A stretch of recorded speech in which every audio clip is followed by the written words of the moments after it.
예레미야 46장 13절부터 28절 말씀 보겠습니다.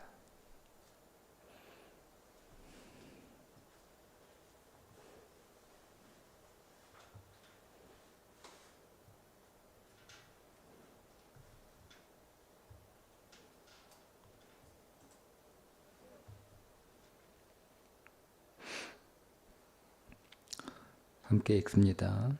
바벨론의 느부갓네살 왕이 와서 애굽 땅을 칠 일에 대하여 선지자 예레미야에게 이르신 여호와의 말씀이라. 너희는 애굽에 선포하며 믹돌과 놉과 다바네스에 선포하여 말하기를 너희는 굳건히 서서 준비하라. 내 사방이 칼에 삼키었느니라. 너희 장사들이 쓰러짐은 어찌함이냐? 그들이 서지 못함은 여호와께서 그들을 몰아내신 까닭이니라. 그가 많은 사람을 넘어지게 하시며 사람이 사람 위에 엎드러지며 이르되 일어나라. 우리가 포악한 칼을 피하여 우리 민족에게로 우리 고향으로 돌아가자 하도다. 그들이 그곳에서 부르짖기를 애굽의 바로 왕이 망하였도다. 그가 기회를 놓쳤도다. 만군의 여호와라 일컫는 왕이 이르시되 나의 삶으로 맹세하노니 그가 과연 산들 중에 다볼같이 해변의 갈멜같이 오리라. 애굽에 사는 딸이여 너는 너를 위하여 포로의 짐을 꾸리라. 놉이 황무하며 불에 타서 주민이 없을 것임이라. 애굽은 심히 아름다운 암송아지일지라도 북으로부터 새파리 떼가 줄곧 오리라. 또 그 중에 고용꾼은 살찐 수송아지 같아서 돌이켜 함께 도망하고 서지 못하였나니 재난의 날이 이르렀고 벌 받는 때가 왔음이라. 애굽의 소리가 뱀의 소리 같으리니 이는 그들의 군대가 벌목하는 자 같이 도끼를 가지고 올 것임이라. 여호와의 말씀이니라. 그들이 황충보다 많아서 셀 수 없으므로 조사할 수 없는 그의 수풀을 찍을 것이라. 딸 애굽이 수치를 당하여 북쪽 백성의 손에 부침을 당하리로다. 만군의 여호와 이스라엘의 하나님께서 말씀하시니라. 보라, 내가 너의 아몬과 바로와 애굽과 애굽 신들과 왕들 곧 바로와 및 그를 의지하는 자들을 벌할 것이라. 내가 그들의 생명을 노리는 자의 손 곧 바벨론의 느부갓네살 왕의 손과 그 종들의 손에 넘기리라. 그럴지라도 그 후에는 그 땅이 이전같이 사람 살 곳이 되리라. 여호와의 말씀이니라. 내 종 야곱아 두려워하지 말라. 이스라엘아 놀라지 말라. 보라, 내가 너를 먼 곳에서 구원하며 네 자손을 포로된 땅에서 구원하리니 야곱이 돌아와서 평안하며 걱정 없이 살게 될 것이라. 그를 두렵게 할 자 없으리라. 여호와의 말씀이니라. 내 종 야곱아 내가 너와 함께 있나니 두려워하지 말라. 내가 너를 흩었던 그 나라들은 다 멸할지라도 너는 사라지지 아니하리라. 내가 너를 법도대로 징계할 것이요 결코 무죄한 자로 여기지 아니하리라 하시니라. 아멘. 13절부터 28절까지는 앞에 나왔던 1절부터 12절에 애굽과 바벨론이 길그마스에서 전쟁으로 패한 이야기, 그 사건 이후에 벌어진 이제는 바벨론이 애굽의 본토를 침입해서 그 본토를 함락시키는 것에 대한 예언의 말씀입니다. 오늘 말씀에 보면 17절에 이렇게 말씀하고 있습니다. 그들이 그곳에서 부르짖기를 애굽의 바로 왕이 망하였도다. 그가 기회를 놓쳤도다. 기회를 놓쳤다. 그러니까 기회가 있었다는 거잖아요.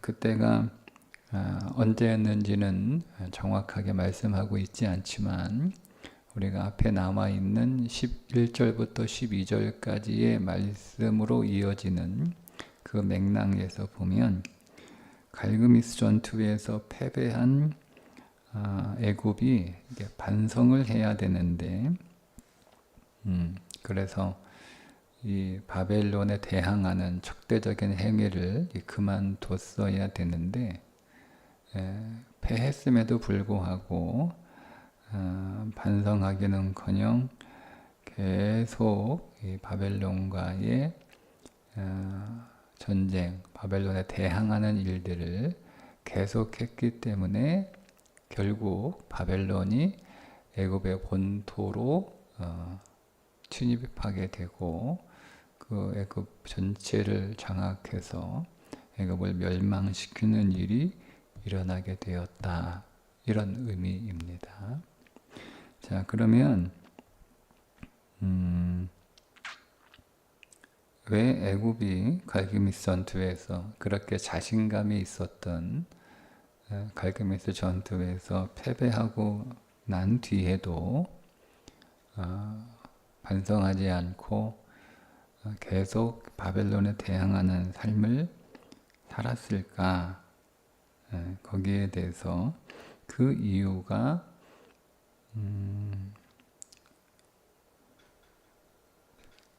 크게 보면 두 가지고 그 두 가지를 조금 더 세분하면 세 가지가 되는 거예요. 자, 15절에 나옵니다.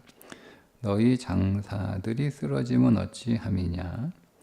그들이 서지 못함은 여호와께서 그들을 몰아내신 까닭이니라. 첫 번째 이유는 이게 첫 번째이고 두 번째일 수 있는데 너희 장사들이 쓰러짐은 어찌미냐. 이 장사, 그러니까 애굽이 믿고 있었던 것이 있었습니다. 그게 첫 번째는 장사들입니다. 이게 용사들이라는 의미인데 자기들에게는 여전히 싸움에 능한 용사들이 있었기 때문에 그 용사들이 많았기 때문에 그게 이제 힘이잖아요. 아직 힘이 남아 있었기 때문에 그 힘을 믿고 바벨론에 계속 대항을 한 거죠. 그런데 이 장사들이라고 하는 이 앞비르라고 하는 단어가 또 어떤 의미로도 해석을 할 수 있냐면 소의 형상으로, 황소의 형상으로 만들어진 애굽 신을 아피스라고 부르거든요. 발음이 비슷하잖아요. 앞비르, 아피스. 그래서 어떤 성경은 이거를 용사들 이렇게 번역을 안 하고 아피스 신으로 이렇게 번역을 하기도 합니다. 자, 그러면 그냥 우리는 세분해서 둘 다 의미 있는 단어들이기 때문에 애굽이 뭘 믿었어요? 아피스 신을 믿었기 때문에 아피스 신을, 황소의 신을, 황소 모양의 신, 아피스 신을 믿었기 때문에 그 신을 의지하여 계속 바벨론에 대항하고 있었던 겁니다. 자, 세 번째는 16절에 그가 많은 사람을 넘어지게 하심에, 그는 이제 여호와 하나님이시죠. 사람이 사람 위에 엎드러지며 이르되 일어나라, 자 우리가 포악한 칼을 피하여 우리 민족에게로 우리 고향으로 돌아가자. 그러니까 여기서 우리는 누구냐면 애굽과 동맹을 맺은 주변 나라들이에요. 우리가 앞에 9절에 보면 그 나라 이름들이 나오죠. 구스, 붓, 루딤이라고 나와요. 자, 구스, 루딤에서 온 용병들이에요. 용병들. 그러니까 애굽은 자기들의 용사들도 믿었지만 그 자기들의 용사 플러스 그 주변에 용병으로 고용된 사람들이죠. 그러니까 애굽이 믿었던 건, 그래서 크게 보면 세 가지: 자기들의 힘을 믿었고, 자기들의 신을 믿었고, 자기를 도와주러 온 용병들을 믿은 거예요. 이 세 가지를 믿었기 때문에 갈그미스에서 크게 패하였음에도 불구하고 계속 바벨론에 대항하는 일을 하다가 결국 바벨론이 애굽 본토까지 들어와서 애굽을 점령하는 일이 일어나게 됩니다. 자, 이 말씀이 우리에게 적용되면 이런 거예요. 하나님이 오늘 우리를 징계하십니다. 그런데 하나님이 오늘 우리를 징계하시는 것은 어쩌면 갈그미스에서 한번 크게 패하는 수준의 징계일 수 있는 거죠. 그 징계를 받았다고 해서 내 힘이 없어지거나 내가 믿는 신, 그게 하나님 아니에요. 내가 믿고 있는 것들이 사라지지 않거나, 그리고 내가 도움을 요청했던, 그래서 내 안에 많이 쌓아놓았던, 그게 뭐 인맥일 수도 있고 뭐 여러 가지겠죠. 그런 것들이 없어지지는 않아요. 그냥 한번 오늘 우리의 인생 안에서, 우리의 인생 밖에서 우리의 인생의 전쟁에 패배하는 일을 한번 겪어요. 그런데 그런 일들을 통해서 하나님은 사실은 경고하시는 거거든요. 근데 그 경고를 우리가 받고 우리가 분별과 통찰이 있어서 하나님 앞에 진심으로 회개하고 전심으로 돌아가야 되는데, 아직 우리가 내가 믿고 의지할 것들이 남아있거든요. 그러니까 우리가 패배에 대한 충격은 있지만 그것이 그냥 패배에 대한 충격으로만 끝나고 그것이 오늘 우리의 영적인 상태에 영향을 주지는 않아요. 왜냐하면 내가 믿고 있는 것들이, 내가 힘이 여전히 강하고 내가 신처럼 의지하는 것들이 여전히 내게 있고, 내가 언제든지 도움을 구할 수 있고 나를 도와줄 것들이 내 곁에 있으니까 우리는 우리가 가던 불신앙의 길로 계속 갑니다. 자, 그때 하나님이 어떤 일을 하시냐면 우리의 인생 안으로 들어오십니다. 그래서 우리 밖에 있는 우리 외부적인 것들을 하나님이 치셔서 하나님이 경고하시는 것으로 끝내는 것이 아니라, 우리를 돌이키지 않으면 우리 안에 있는 모든 것들을 하나님이 다 진멸시켜 버립니다. 그러니까 우리가 이 말씀을 그렇게 적용할 수도 있죠. 그러니까 여러분, 회개는 작은 징계를 통해서 빨리 해야 되는 거예요. 그러니까 우리는 작은 징계를 우습게 여기거든요. 그러니까 여러분 보세요. 우리가 자녀를 키울 때도 부모가 처음에는 그냥 잔소리 하잖아요. 그죠? 이거를 애들이 잔소리로 듣잖아요. 근데 이게 다 경고성이잖아요.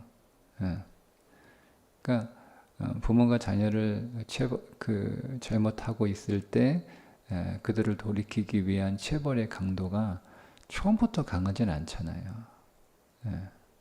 처음엔 약하단 말이에요.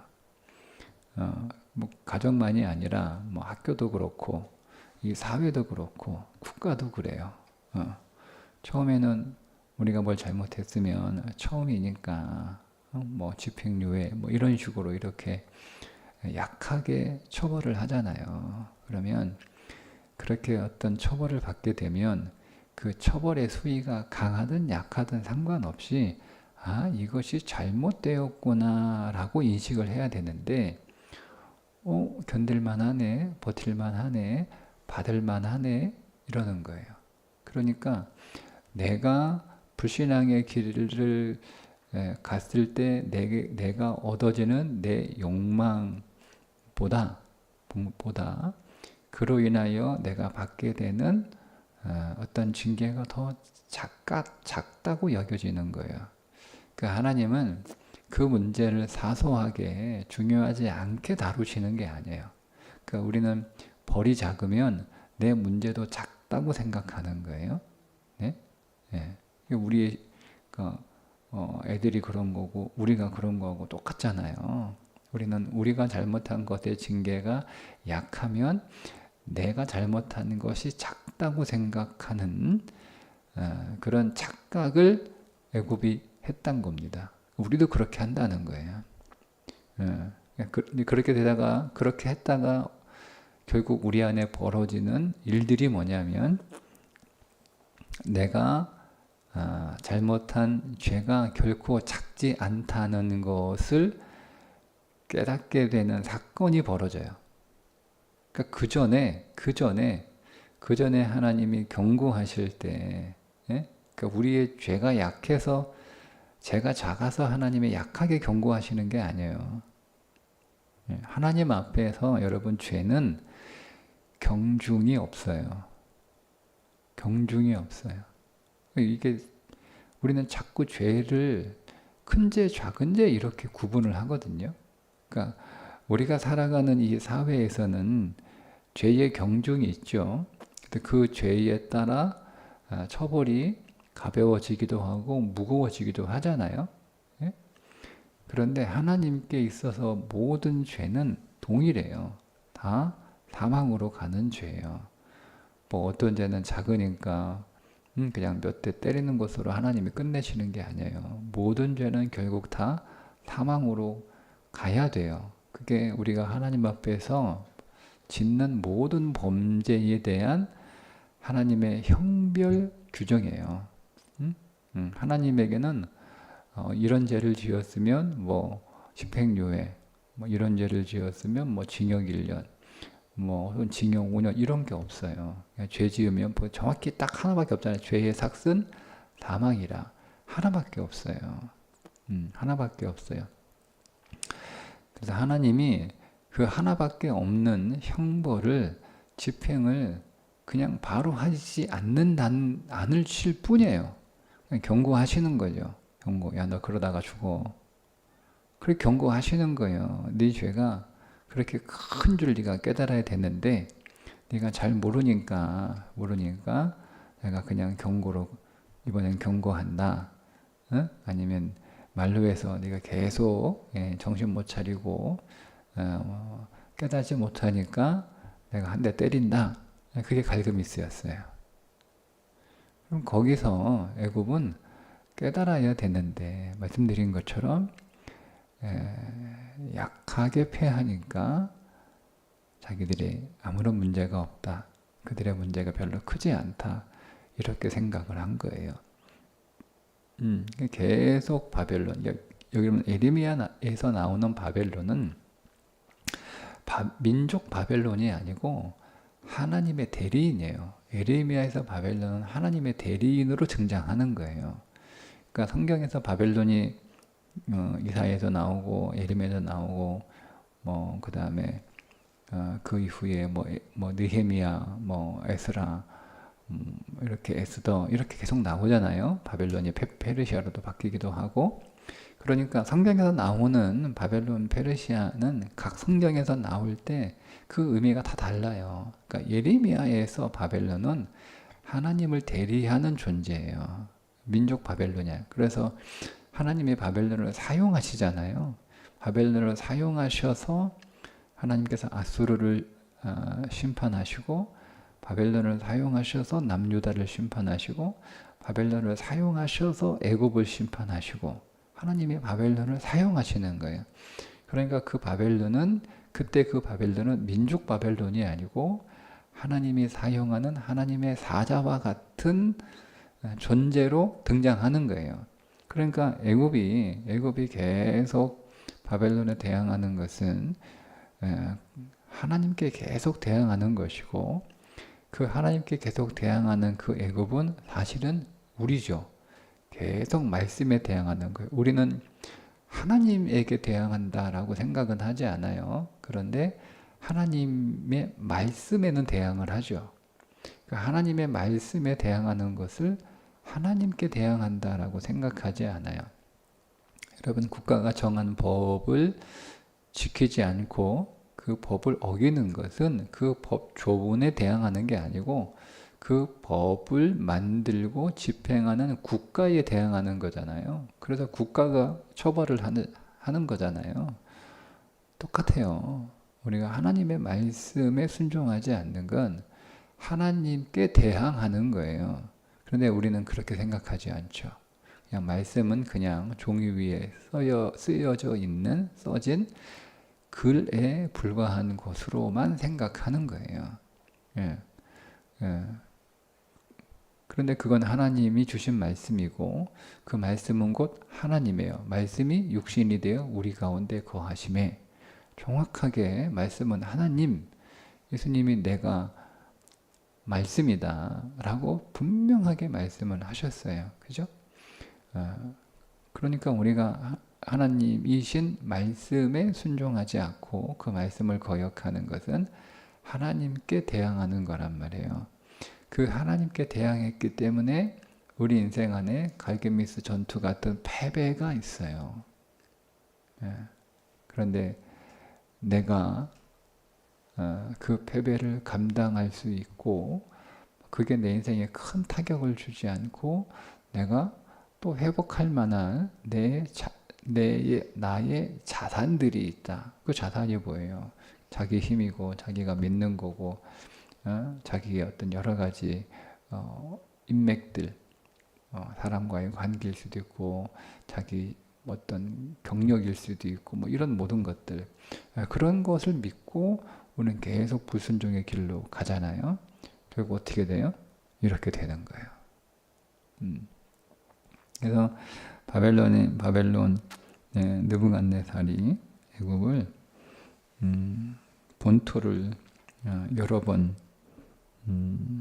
침공합니다.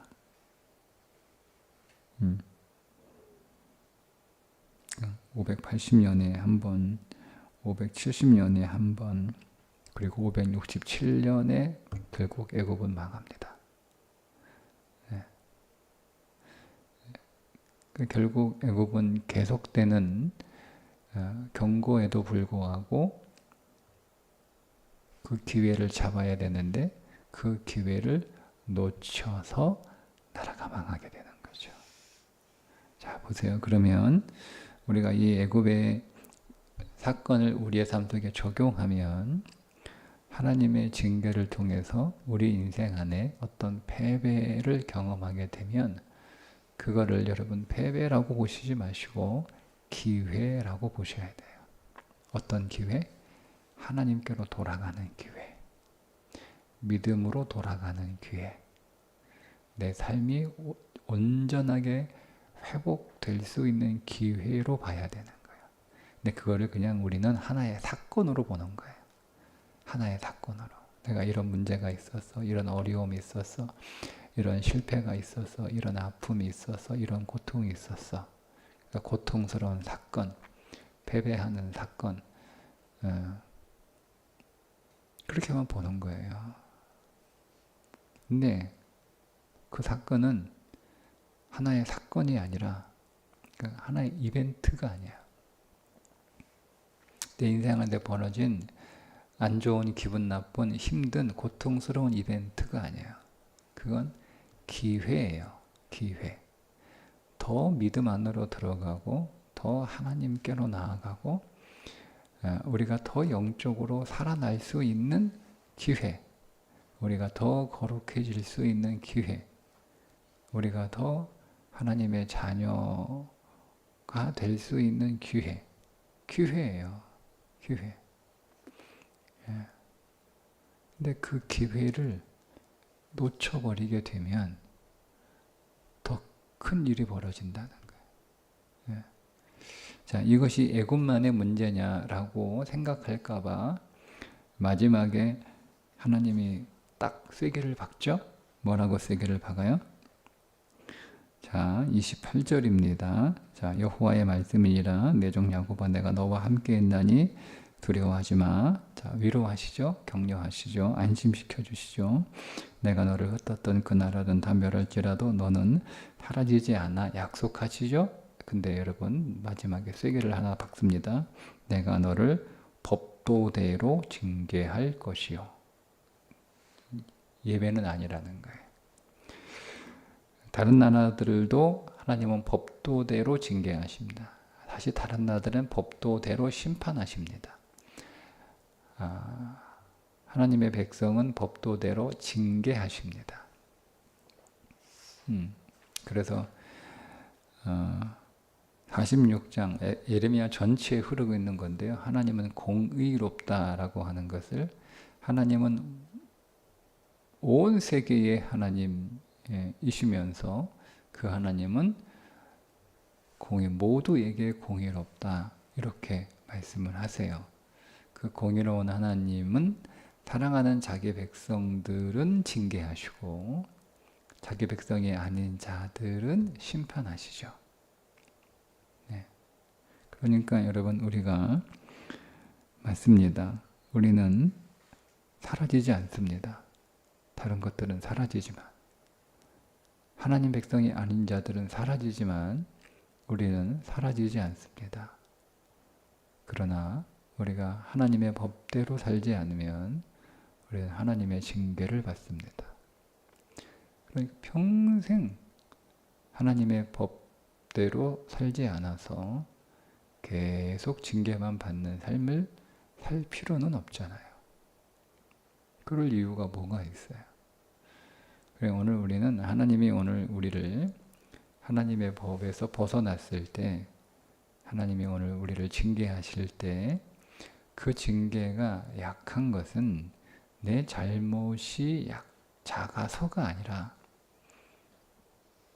하나님께서 우리에게 베푸시는 그분의 긍휼이에요.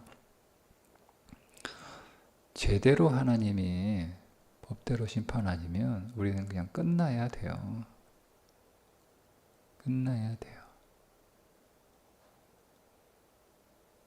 근데 경고성으로 그치니 얼마나 감사한 거예요. 그걸 감사해서 우리가 겸손해야 되는데 오히려 우리는 너무 악해서 약하니까 내 죄가 작다고 오히려 오만한 자의 자리에 섭니다.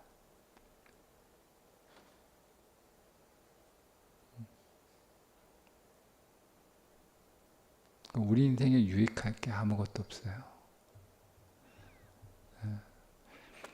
여러분 우리가 하나님을 믿는 것에 대해서 제가 요즘 많이 느끼는 건데요. 진정성이 없어요. 그러니까 진정성이 없으니까 하나님을 믿는 것에 대하여 믿음의 진정성이 없으니까 그 나머지에 다 진정성이 없어요. 내 직분에도 진정성이 없고 내 맡은 사역에도 진정성이 없고 내가 사람을 대하는 것에도 진정성이 없어요. 그러니까 하나에만 진정성이 있어요. 자기 안에 욕심이에요. 욕심에만 진정성이 있고요. 그 나머지 것에는 진정성이 없어요. 세상 사람들이 다 그렇지만 그리스도인들이 진정성이 없는 삶의 본질은 뭐냐면 하나님께 진정성이 없기 때문이다 라고 저는 해석을 합니다. 그러니까 여러분, 하나님께 진정성이 없는 우리의 기도가 무슨 진정성이 있겠어요? 하나님께 진정성이 없는 우리의 예배가 무슨 진정성이 있겠어요?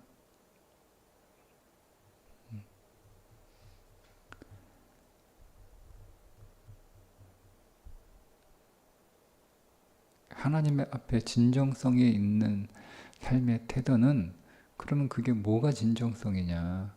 어떻게 그 진정성을 표현하냐? 그분의 말씀에 순종하는 거예요. 그거 말고 또 뭐가 있어요? 부모만 안 들으면서 부모 생일 때 선물 가져올 수 있잖아요.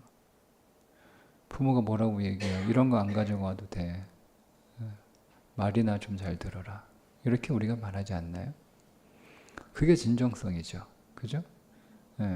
부모 뭐 기념일에 뭐 선물 하나 가져온다고 여러분, 그게 부모를 향한 진정성은 아니잖아요. 그게 진정성이 되려면 부모의 말에 귀를 기울이고 그 말을 무겁게 여기며 그 말을 존중할 때 그 밖에 모든 것들이 진정성이 있는 것처럼, 우리가 하나님의 말씀을 무겁게 느끼고 그 하나님의 말씀을 존중하고, 하나님의 말씀을 존중하는 게 하나님의 존재를 인정하는 것이다 라고 말씀을 드렸잖아요. 그렇게 하나님 앞에 진정성이 있는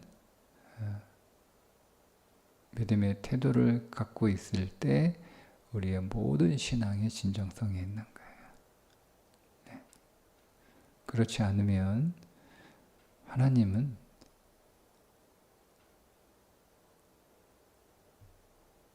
허수아비가 아니에요.